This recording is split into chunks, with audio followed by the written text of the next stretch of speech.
여호수아 5장은 하나님의 군대로서 이스라엘 백성이 이제 본격적인 가나안 정복을 앞두고 있는데 전쟁을 하기 전에 최종 점검 단계죠. 준비 단계로서 하나님과의 바른 관계가 중요하다. 하나님의 관계 그리고 하나님의 이 군대의 군사로서 어떤 자격을 갖춰야 되는가에 대해서 세 가지를 말씀해 주고 있습니다. 첫 번째는 할례를 받는 일이고, 두 번째는 유월절 예배를 드린 일이고, 세 번째는 여호와의 군대 대장이 등장한 일입니다.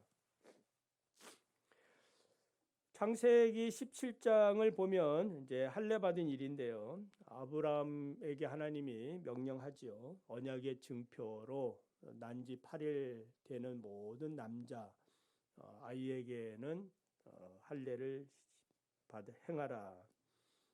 난지 8일뿐만 아니라 지금 그 당시에 있는 모든 남자들은 이 명령에 의해서 이제 할례를 받게 됩니다. 할례를 받음으로 나는 하나님의 백성으로서의 그런 신분을 갖게 되어지고, 그리고 영원히 하나님의 말씀을 따라 순종하며 살겠습니다라는 신앙적인 다짐을 하게 됩니다.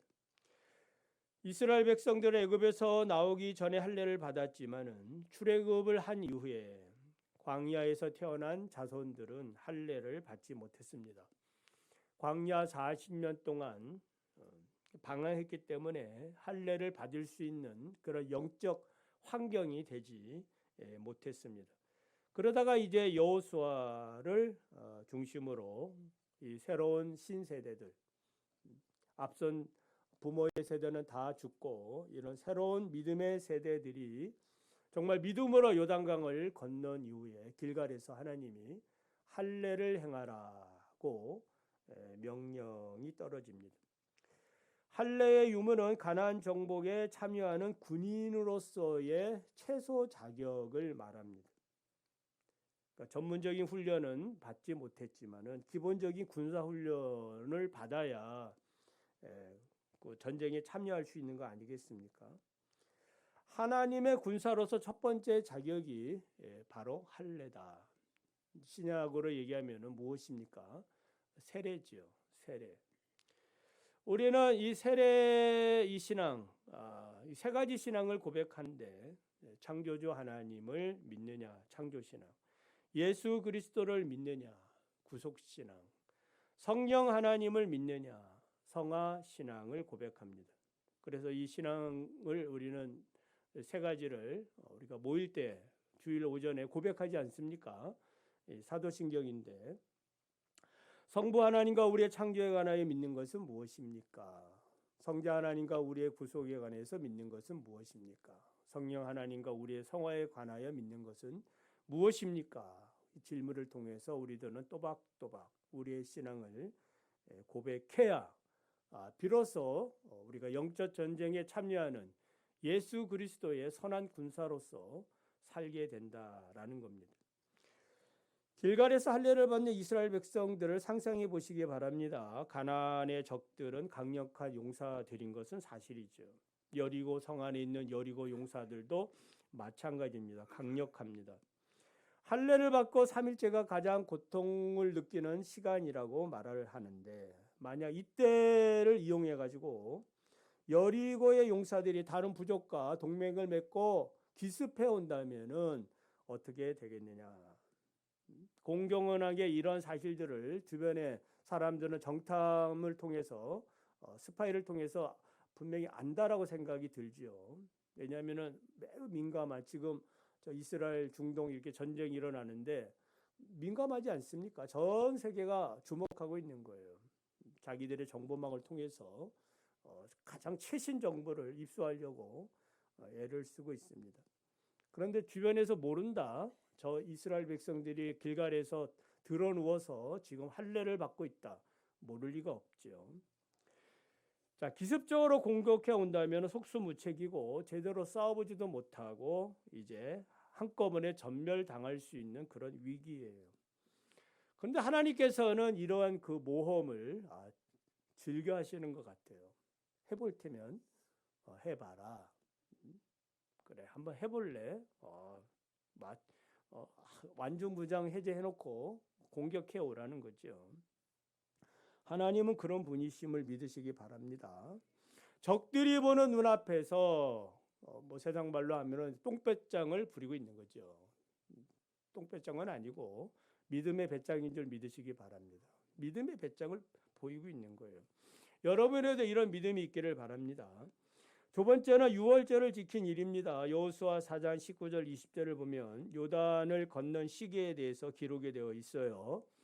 첫째 달 11일에 백성이 요단에서 올라와서 여리고 동쪽 경계 길갈에 진을 치고 요단에서 가져온 12돌을 길갈에 세웠다. 그러니까 이 날은 어느 날이에요? 40년 전 이스라엘이 출애굽을 하기 4일 전이다.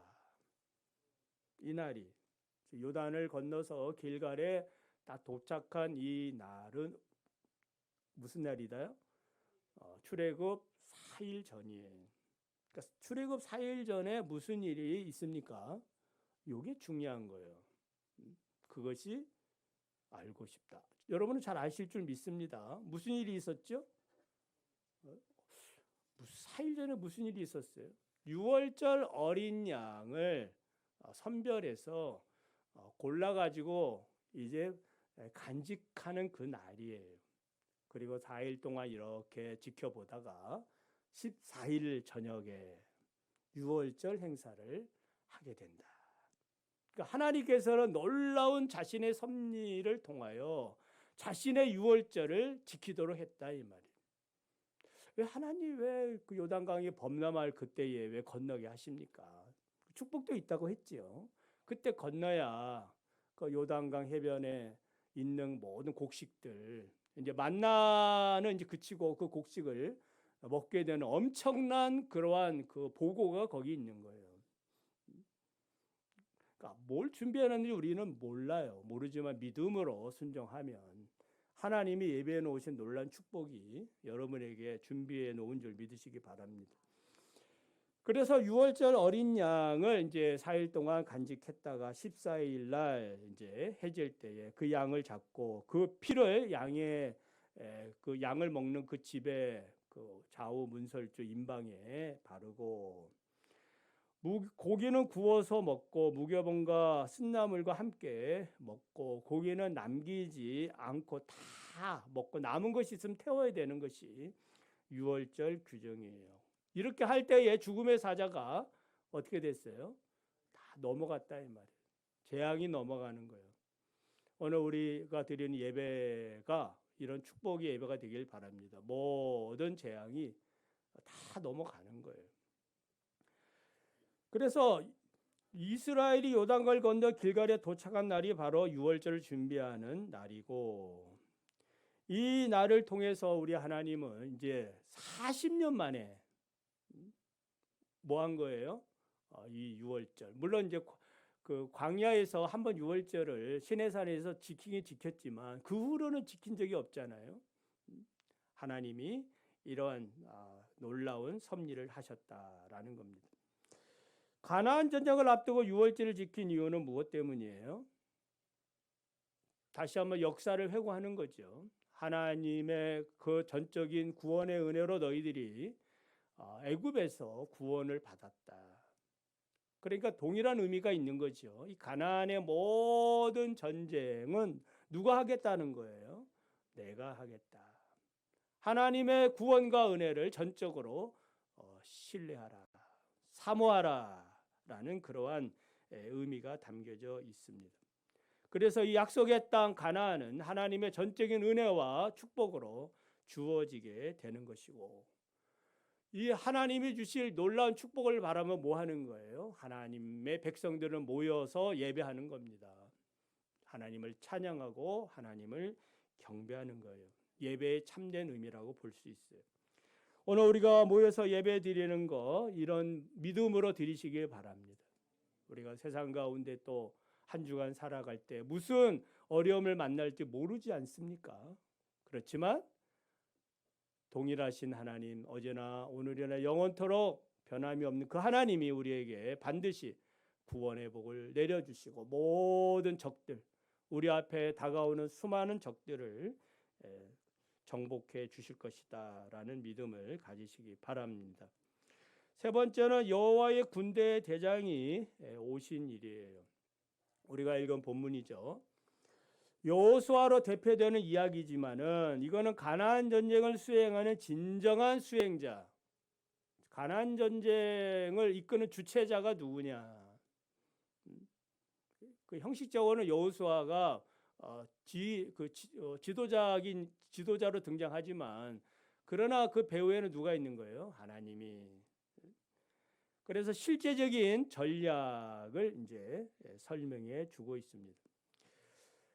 고고하게 발굴을 알게 되는 당시 여리고 성의 규모는 둘레는 이제 600m 정도가 된다고 해요. 그렇게 큰 성은 아니지만 요충지이기 때문에 반드시 가나안에 들어가려면 이 성을 통과해야 합니다. 높이는 9m의 성으로 이중벽으로 되었고 안쪽 벽은 1.8m, 바깥 벽은 5m인데 그것도 35도의 경사를 가진 벽으로 구성되어 있어요. 그러니까 사람이 그냥 올라가기도 힘든데 35도니까 경사졌으니까 얼마나 어렵겠습니까? 그런데 이제 전쟁 중이라면 얼마나 이게 뭐 치열합니까? 죽고 사는 문제가 걸렸으니까 쉬운 문제가 아닌 거예요. 한마디로 철옹성이다. 이 철옹성과 같은 여리고성을 정복하기 위한 하나님의 핵심 전략은 다른 거 없어요. 여호와의 군대 대장 한 분만 보내면 끝이야. 할렐루야. 뭐 육해공급 뭐 어떻게 하라 저렇게 하라. 지금 하마스 전멸시키기 위해서 뭐 버스터 벙커인가 뭐 무슨 폭탄 같은 거 있지 않습니까? 콘크리트도 뭐 6m짜리로 관통에 뚫고 위에서 막 그 떨어뜨리면은 그 지하 뭐 30m까지 들어가는 그런 무기도 있고 와 뭐 대단하대요. 뭐 스펀지 뭐 그 무기 그런 거 들어보셨나요? 유튜브 보면은 전쟁이 어떻게 뭐 될 건가 이런 얘기가 아주 내용들이 많아요. 그러니까 뭐 땅굴 뭐 500km가 된다는데 거기에 숨어 있어도 막 스펀지 그거 폭탄 하나 터뜨리면 그냥 막 그 땅굴이 무덤이 돼 버리는 그런 무시무시한 그런 현대 전쟁의 모습 같아요. 자, 그렇다 하더라도 우리 하나님의 능력 앞에는 인간의 모든 그 노력들은 세 발의 피다. 믿으시면 아멘. 그래서 군대 대장 한 분만 보내면 되는 겁니다. 가나안 정복 전쟁은 여러분도 잘 알듯이 민족 간의 영토 분쟁 전쟁이 아니라 가나안 땅에 살고 있는 그 가나안 족속들 7족속들의 그 죄악을 심판하는 하나님의 심판 전쟁이에요. 뭐 땅이 없어서 이스라엘 백성들에게 그 땅을 주는 것이 아니라 처음부터 하나님의 계획은 그 백성들의 죄악 때문에 하나님이 심판하고 그리고 이스라엘 백성에게도 동일한 얘기를 하죠. 너희들도 이 가나안 족속처럼 우상 숭배하고 죄악을 지면 내가 너희들도 쫓아낸다라고 하나님이 경고한 내용도 있어요. 그럼 무조건 하나님이 자기 백성이라고 그렇게 돌보는 것은 아닌 겁니다. 여호와의 군대 대장은 구약에 나타나신 예수 그리스도를 보여주고 있습니다. 예수님의 다른 이름은 임마누엘이에요. 군대 대장으로 오신 그 예수님은 우리와 함께 하시기 위해서 이 전쟁을 총지휘하기 위해서 오셨다라는 겁니다. 그러므로 임마누엘 예수님 우리와 함께 하시면 여러분 두려워할 필요가 있겠어요, 없겠어요? 없습니다. 두려워하지 마시기를 바랍니다.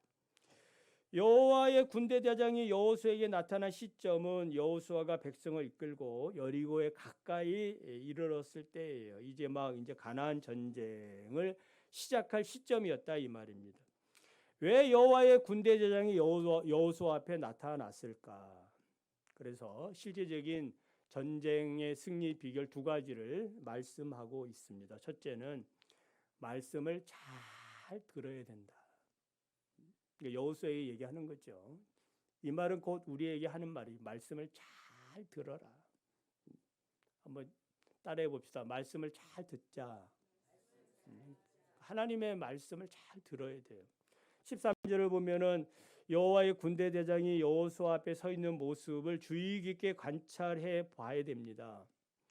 이 모습은 하나님은 어떤 자와 함께 하시는가, 어떤 자에게 하나님께서 승리를 보장해 주시는가에 대해서 그 영적 원리를 말해주고 있어요. 여호와의 군대 대장이니까 무조건 여호수아의 편이겠구나, 아닙니다. 무조건 이스라엘 백성의 편이겠구나, 아닙니다. 그렇다고 여러분의 편입니까? 예? 그것도 아닙니다. 지금 군대 대장이 하는 말을 잘 들어보십시오. 나는 아니다라고 얘기해요. 너는 어느 편에 있느냐 여호수아가 물으니까 아니라 얘기해요.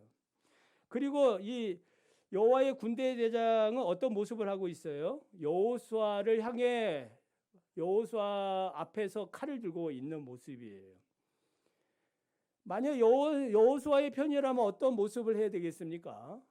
먼저 소개를 한 다음에 뒤돌아서서 여리고를 향해 여호수아야, 너는 나를 따라오라, 이렇게 하는 것이 정상일 건데 그렇게 하지 않아요.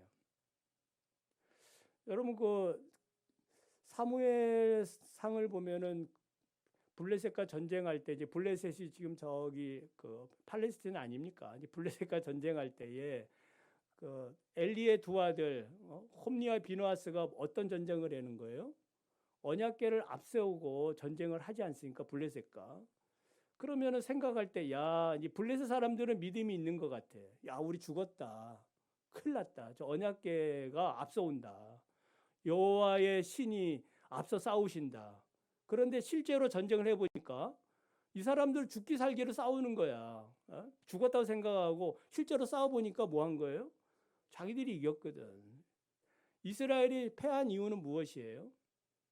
나중에 또 한번 생각해보면 하나님 앞에 거룩하지 않아서 그런 거예요. 하나님 무조건 우리 편은 아니다 이 말이에요. 어떤 사람의 편이에요? 하나님의 말씀을 잘 듣고 순종하는 사람의 편이지, 무조건 목사니까 하나님 내 편이다, 장로니까 하나님이 장로 편을 들어줄 거다, 권사니까 집사니까, 아닙니다. 오늘도 하나님은 누구의 편이다? 하나님의 말씀을 잘 듣고 순종하는 사람의 편인 줄을 믿으시기를 바랍니다. 자, 그래서 14절을 보면은 여호수아가, 그러니까 그 여호와의 군대장이 나는 적들을 위해 온 것도 아니고 이스라엘을 위해 온 것도 아니다라고 이제 밝히죠. 나는 여호와의 군대 대장으로만 지금 왔다라고 얘기하니까 여호수아가 영적 감각이 있는 거죠. 그러니까 지도자지요. 땅에 얼굴을 대고 엎드려 절하면서 말합니다. 네 주여, 종에게 무슨 말씀을 하려 하십니까? 여러분 지금도 여러분의 이런 고백들이 있기를 원합니다. 주여, 무슨 말씀을 하시려 합니까? 무슨 뜻이에요? 무슨 말씀을 하시든지 그대로 저는 순종하겠습니다. 하나님을 100% 내 편으로 삼는 방법을 알고 계십니까? 하나님을 100% 내 편으로 삼는 방법은 다른 거 없어요. 하나님의 말씀을 사랑하고 그 말씀대로 지킬 때입니다. 아까 우리 장로님 기도하실 때 주여 말씀하십시오, 종이 듣겠나이다, 설교 원고를 본 것 같아요. 그래서 감동이 되더라고요. 주여 말씀하십시오, 종이 듣겠습니다. 항상 이런 자세로 살기를 바랍니다. 말씀을 지켜도 또 저는 부족합니다, 무익한 종입니다, 말씀하십시오, 이렇게 살아가는 것이 지혜로운 삶이고 안전한 삶이에요. 예수님께서는 요한복음 15장 7절에서 너희가 내 안에 거하고 내 말이 너희 안에 거하며 무엇이든지 원하는 대로 구하라, 그리하면 이루리라. 아멘. 그러니까 하나님을 100% 내 편, 예수님이 100% 내 기도를 응답해 주시는 것은 어떻게 하면은 주의 말씀대로 내가 살면 됩니다. 그러니까 말씀이 안에 있으니까 그 말씀대로 사는 거예요. 그러면은 길을 만들어 주시고 대적을 물리쳐 주시고 축복의 강물을 흘려 보내 주십니다. 제사장 위임식 절차 중에 수양의 피를 제사장의 오른쪽 깃뿌리에 바르고 또 오른쪽 엄지와 오른발 엄지에 피를 바릅니다. 자, 오른손 엄지와 오른발 엄지에 피를 바르는 것은 하나님의 종으로서 이제 하나님 앞에서 절대 충성 봉사하겠습니다라는 뜻이고, 오른쪽 깃뿌리에 여기에 피를 바르는 이유는 무엇 때문이에요? 하나님의 말씀만 듣겠습니다라는 그런 의미예요. 그래서 하나님의 말씀을 잘 들어야 됩니다. 잘 들어야 그 말씀의 명령이 무엇인지 알아야 손과 발도 그 말씀을 따라 순종하게 돼요. 여호수아 1장을 보면 하나님이 여호수아에게 가나안 정복 원리를 가르쳐 주시는데 그 내용이 무엇이에요? 모세가 너에게 알려준 대로 율법책을 읽고 그 말씀을 주야로 묵상하면서 그 말씀대로 살아라. 자라 우러나 치우치지 말라. 그럼 어떻게 되는 거예요? 평탄케 되리라. 형통하게 되리라. 하나님이 주시는 지혜와 능력, 그 사는 길을 발견하게 됩니다. 이런 말씀을 잘 듣는 은혜가 있으시길 바랍니다. 자, 마지막 두 번째는 거룩해야 승리합니다. 15절을 보면 여호와의 군대 대장은 여호수아에게 요구한 것이 있죠. 내 발에서 신을 벗어라. 내가 선 곳은 거룩하니라. 이 말씀은 40년 전에 하나님께서 모세를 호렙산에서 이스라엘의 지도자로 부를 때에 하신 말씀이에요. 가나안 정복을 승리하기 위해서는 어떻게 해야 되는 거예요? 우리 가운데 있는 모든 죄를 벗어버리고 성결해야 한다 라는 걸 말해주지요. 그래서 세례를 받고 성령의 인도를 받아서 성화의 삶을 지속적으로 살아가야 됩니다. 만약 성결하지 못하면은 하나님은 거룩하신 분이고, 거룩하신 분은 어느 곳에 거하세요? 거룩한 곳에 거하는 겁니다. 그래서 우리를 십자가의 보혈로 우리의 모든 죄를 씻어 주신 거예요. 새로운 사람으로 만들어 주신 거예요. 새로운 피조물로 만들어 주신 겁니다. 이미 앞서 이스라엘 백성들이 이제 여리고를 정복한 다음에 그 아간의 범죄로 인해 가지고 실패한 그 경험이 있지 않습니까? 아이성을 정복하지 못하고 실패했는데, 아간 한 사람이 여호와께서 저주 내린 그 물건을 자기 것으로 삼은 일이거든요. 저주를 내렸거든요. 거룩하지 않다는 건데 그거를 거룩하지 않은 걸 자기 품 안에 집어넣은 거예요. 그러니까 하나님의 백성답지 않은 거죠. 하나님은 그것 보시고 그 공동체 이스라엘을 축복하지 않습니다. 만약에 거룩하지 않는 것들이 여러분의 심령에 있고 여러분의 가정에 있고 우리 교회에 있다면 어떻게 되겠어요? 하나님의 축복을 기대할 수가 없는 겁니다.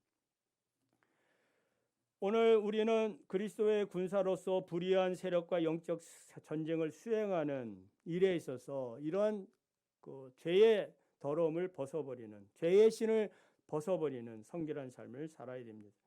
그래서 거룩한 곳에 살려면은 어떻게 되느냐? 거룩해야 하나님이 축복해 주시는데, 디모데후서 2장 19절 21절을 보면 이런 말씀이 있어요. 주의 이름을 부르는 자마다 불의에서 떠날지어다. 큰 집에는, 그러니까 교회를 얘기해요. 하나님의 큰 영역도 얘기합니다. 이 큰 집에는 금그릇과 은그릇뿐만 아니라 나무그릇도 질그릇도 있고 귀하게 쓰는 것도 있고 천하게 쓰는 것도 있는데, 누구든지 이런 것에서 자기를 깨끗하게 하면 귀히 쓰는 그릇이 되어 거룩하고 주인의 쓰심에 합당하게 되어 모든 선한 일에 무엇이 되리라? 준비됨이 되리라. 준비된 사람이 된다 이 말이에요. 그러니까 하나님은 어떤 그릇을 사용해요? 준비된 그릇 사용하는데, 그 준비된 그릇은 어떤 그릇? 깨끗한 그릇, 거룩한 그릇. 그러니까 하나님 앞에 이 거룩한 전쟁을 영적 승리하기를 원한다면은 신발을 벗어야 돼요. 하나님이 내가 선 곳은 거룩한 곳인 줄, 하나님이 임재하신 곳인 줄을 알고 살아가야 됩니다. 그래야 하나님이 그 사람과 함께 하시거든. 하나님 왜 나와 함께 안 하셔요? 야, 네가 더러운데 어떻게 내가 거룩한 내가 거기 있을 수 있느냐? 그래서 하나님이 우리에게 복을 주신 게 예수 그리스도의 보혈의 능력이에요. 내 발의 신을 벗는다는 말은 무슨 뜻입니까? 종은 주인 앞에서 자신의 생각과 자기의 권리와 자기의 모든 것들을 다 내려놓는 자기 포기 선언이에요. 오직 주인의 말씀에 대해서 뭐 하겠다는 게 전적으로 복종하겠다라는 것입니다. 그래야 하나님의 뜻이 이루어지지 않겠습니까? 그러니까 자기 부인과 자기 십자가가 정확하게 이루어지는 곳이 되어져야 합니다. 우리가 하나님 앞에서 거룩한 생각과 거룩한 삶을 살게 되면 하나님은 여러분의 삶을 분명히 100% 이상 책임져 주실 줄 믿습니다. 믿습니까? 믿습니다. 하나님은 그런 분이시에요. 이 하나님을 이런 분이시구나를 우리가 좀 듣고 있는 거 아닙니까? 그러나 하나님의 거룩함을 훼손한다면은 내 주장, 내 권리, 내 생각, 내 방법, 내 경험을 지속적으로 주장하게 된다면은 하나님은 우리와 함께 하시지 못해요. 하고 싶어도 못한다 이 말입니다. 그 결과로 우리의 삶은 피폐해지는 거죠. 불행한 거예요. 내가 하나님이 우리에게 불행을 줘서가 아니라 그 자체가 뭐 하는 거예요? 말씀을 떠난 그 삶 자체가 불행한 거예요. 탕자가 아버지를 떠난 그 자체가 뭐 한 거예요? 불행한 거 아닙니까? 잠언 15장 31절에 생명의 경계를 듣는 기는 지혜로운 자 가운데 있느니라. 오늘 생명의 경계에 여러분이 서 있다고 생각하시면 어떻게 하면 내가 잘 살 수 있을까? 행복할 수 있을까? 성공할 수 있을까? 그 경계에 있는 겁니다. 그 경계에서 하나님의 말씀을 잘 들으시길 바랍니다. 뭔가 하나라도 오늘 듣고 깨달음이 있기를 바랍니다. 뭐 듣긴 들었는데 뭐 아무것도 마음속에 감동이 하나도 없어. 들은 게 아닙니다. 잘 들으시기 바랍니다. 말씀을 맺습니다. 영적 싸움에서 확실하게 승리하는 길은 여호와의 군대 대장 임마누엘 하나님 예수 그리스도를 신뢰하는 길뿐입니다. 그리고 감사할 건 뭐예요? 예수님이 우리와 함께 계신다. 할렐루야. 나와 함께 하신다 이 말이에요. 그분이 믿습니까? 나와 함께 하시는 거예요. 멀리 계시지도 않아요. 그러니까 나와 함께 하시니까 너희 속에 하나님의 성전인 걸 알지 못하느냐. 성령이 우리 안에 거하세요. 내가 그런 사람이에요. 한번 따라해 봅시다. 내가 이런 사람이야. 성령이 거하시는 거예요. 여러분 뭐 여러분이 공자를 배우고 맹자를 배우고 뭐 어떤 소크라테스 철학 뭐 그런 거 다 배워도 예수 그리스도가 오셔서 우리에게 깨닫게 해주시는 진리에 비교할 수 없어요. 성령이 우리에게 깨우쳐 주는 진리와 비교할 수 없어요. 여러분이 받은 최고의 복, 여러분 감사하시기 바랍니다. 그래서 하나님의 군사로서 세례의 확신을 가지시고 예배의 그러한 즐거움을 누리시고 그리고 군대 대장이신 예수님의 그 말씀이 어떤 말씀이든지 신뢰하며 살아가는 저와 여러분 되시기 바랍니다.